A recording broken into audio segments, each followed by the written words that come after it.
My Pet Hooligan dropped a couple of days ago, and there's a day until the reveal. The floor's sitting high and the volume's still nuts. Let's jump in and check out the post-drop pre-reveal stats. Now simply put, My Pet Hooligan is an 8,888 item NFT, and it's a game studio, so they're the ones that are actually kind of doing that animation game studio, so you can actually see a live stream of what the game's going to be. So overall, it's a very solid concept with a solid team when it comes down to it, and there was some hype when it came down to Alex Becker actually pushing it and a whole bunch of the community, so it had a big run up, and this is where some of that hype's actually come from.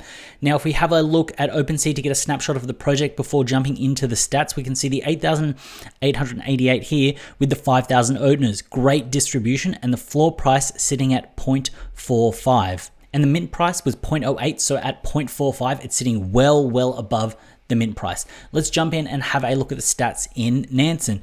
So My Pet Hooligan, it was deployed 3 days ago. Now what I wanted to do is I actually wanted to jump in and do this a couple days after when the volume had subsided to kind of get a better indication of where this project is going right before reveal. When we have a look at the volume, we had the huge volume on the pre-sale day, which is that first little bip, and then once we got to the public sale day, another bip there. Now what we notice here with the blue line, which is the average price, is it has just been in a steady uptrend. It hit up.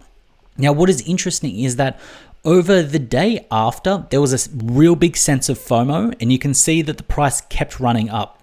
It tapped out kind of mid on the 15th of December, and then after that the volume has been declining and the price has been declining. Now overall, this big downtrend isn't too bad. It was very frothy in the beginning, and that's why we kind of end up with a chart that looks like that.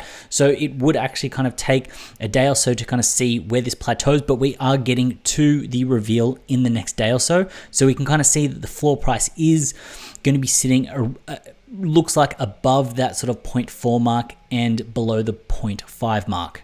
Now, when we have a look at the top balances, there is a big discrepancy between like sort of the first two holders and the last ones rounding out essentially the top 10.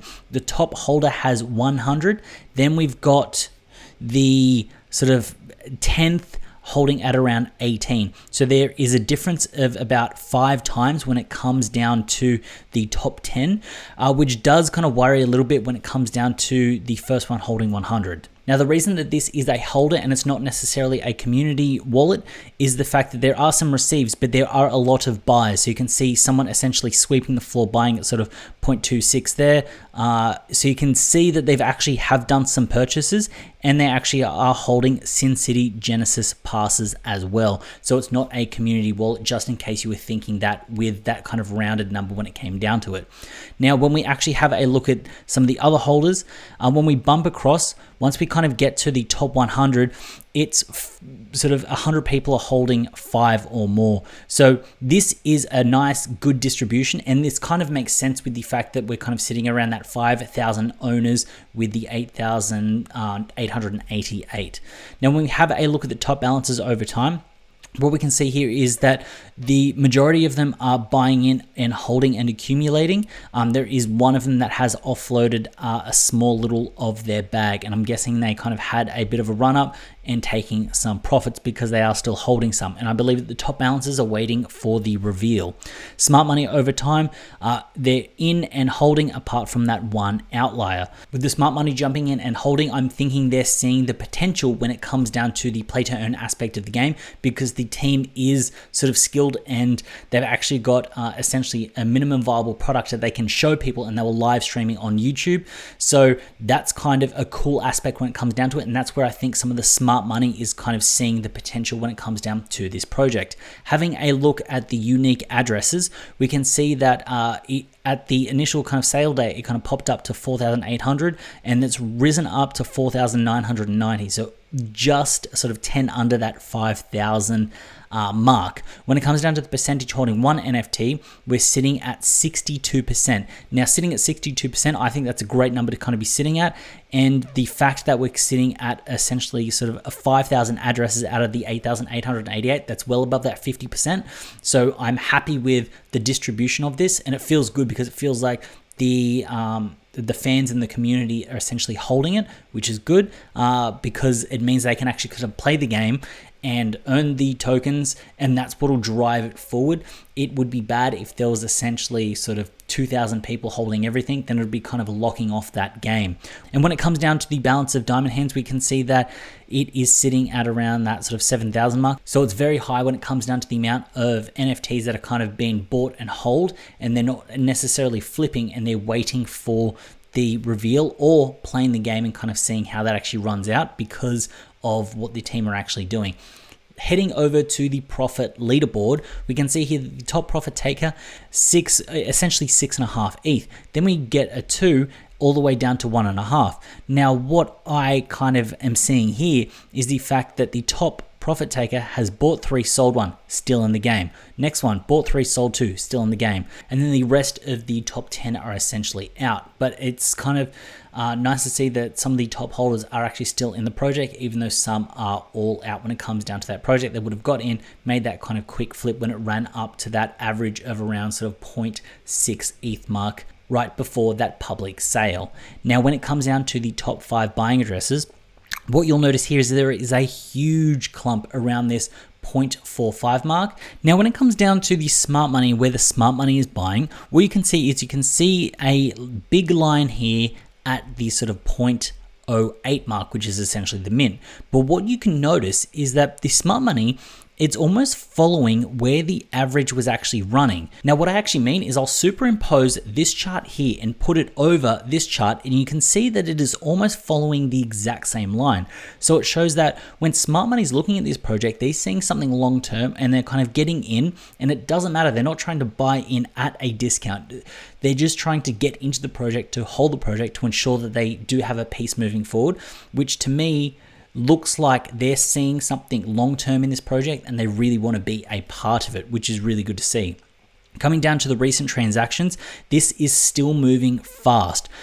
Even though it's kind of the volume is cooling off and we're kind of a day or so out, over a 3-hour period, we're essentially seeing 50 sales. So the floor could be moving quite fast when the volume does pick up. Now, right now, as I currently record this, it's around sort of 3 or 4 a.m. in the States. So when you're kind of getting up and watching this, I do think that volume will come back in and kick back in, because where it's currently sitting at is we're in this little lull down here. And I think we will kind of get a few little pips up when everyone kind of wakes up and jumps back into it. But this will really come down to the reveal day when we actually kind of get a huge set of volume back in. But that's a different story. So overall, what do I think of my Pet Hooligan, and where do I see the price running after reveal? So the reveal is on the 17th at 5 p.m. Pacific time.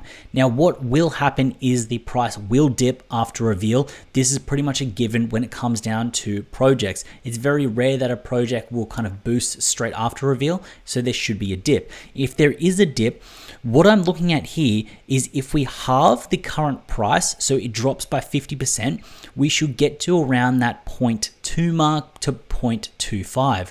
I think that after reveal, we will get a 0.2 to a 0.3 at a lowest. And after that, I do believe there will be some people coming in and sweeping and then running it back up. And I think we might kind of hit a nice equilibrium around that sort of 0.35 mark.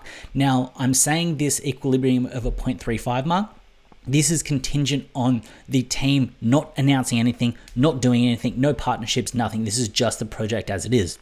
What I believe will happen is the team will make some announcements, they'll release some things, people will start getting a taste, and then we'll start to see it kind of rise back up. I guess I'm conservative and sandbagging when I kind of say that I think it will drop down to that sort of 0.2 mark at the lowest, and I think it could get down to that sort of 0.3 mark, but I do believe it'll be caught and then run back up that little bit, because what you will have is you'll have people offloading some things that are less rare, and if a lot of people did get this in at mint at 0.08, they've essentially tripled their money if they can sell it at 0.24. So that's not a bad deal. So that's why I can see it kind of running back down. I don't see it going lower than 0.2 because there will be some savvy buyers.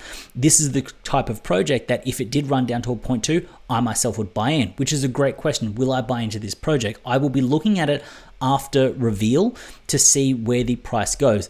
Hopefully I am at a computer and I can execute some trades when it comes down to my Pet Hooligan and trying to actually get in on this project.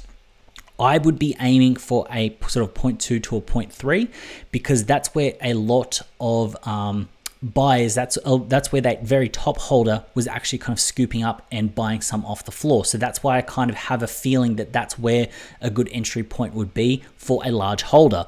So that is my prediction when it comes down to the post reveal. I do think that longer term, this project is very good and it's worth a hold. If you are in on this project, this might be one of those things where holding on through the reveal might be a good idea because the team is so strong. They've got a product that is strong. The art is really good. And there's a lot of people talking about this project. So there may not be a chance to time the market, which means that you could be out of the project and essentially buying in higher. So what that could mean is you could then be selling the project, and because the demand is so high, when it does wick down, you might not actually get a chance to get back into the project and you'll end up entering in at a higher price than you let go. Now, this is not financial advice. You really should kind of run the numbers and do your own research when it comes down to what happens with these projects when it comes down to reveal. But I do believe there will be a drop and then it will kind of pick back up. And if the team actually are fast on executing straight after reveal, then you'll kind of see a huge run up, and there's a lot of potential when it comes down to this project. Now, when it comes down to long-term pricing on this project, I can't give an accurate call on this, mainly because you've got the tokenomics involved and it's a very well polished aspect. They can easily do a collaboration with someone. There's so many aspects within this project, so many moving gears, that it's too hard to kind of get a grasp on where this could sit. So overall, I hope you found value in this video. If you did, please consider hitting that subscribe button. And when you're down there, also hit up that like button. Also, I know a bunch of you aren't following me on Twitter, so jump over onto Twitter, follow me there, and we can kind of have a bit of a chat there. As always, it's been a pleasure having you with me. I look forward to seeing you in the next one.